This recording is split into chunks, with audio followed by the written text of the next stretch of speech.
Hey guys, magandang hapon sa inyo lahat at welcome back ulit sa ating YouTube channel. So, bali update tayo ngayong araw kung ano yung naging commitment natin para sa ating project sa Mayan.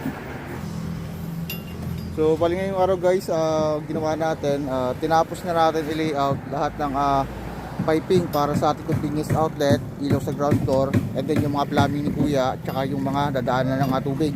Ayan, so yung mga ano natin dito, base. Ayan, so bali okay na guys. Ginawa ko kanina, nilinis na po natin yan.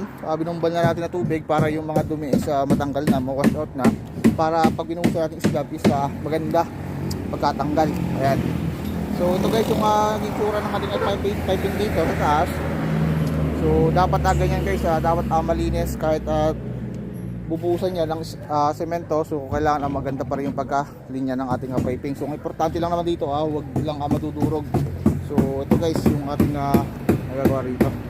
Osmar, ayan, so si Kuya Mar kinakalangan na po ng bato para yung ating mga bakal isa hindi sumayad. Bali kaultaw yan. And then yung mga piping natin guys dito dapat hindi po yun nasasahid sa ating slab.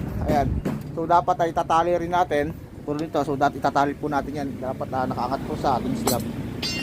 Ayan, so preparation na rin tayo guys ng buhos bukas. Bali nagdi-deliver na rito ng mga semento. Yung cement natin guys, i-deliver na natin dito. Ayan, yung tataklo dito kanina. Yan guys, yung blue. So cement natin yan, yung ating buhangin. Ito guys, okay na. And then gumagawa na dito ng hagdanan para bukas sa buhos. Ayan, so tinatapos na nila. Malapit natin. Ayan. So yan lang po yung ginawa natin ngayong araw. Preparation na tayo ng pagbubuhos para bukas. Yan po. Okay lang guys, by tomorrow buhos na po tayo para sa ating second floor. Medyo malaki-laki yung span na bubuhusan natin dito compare dito sa kabila. Ayan, bali yung total pala guys ng bubuhusan natin dito mula rito tsaka dito is inabot ko ng 100 square meter. So medyo malaki yung span natin na bubuhusan dito. Ayan.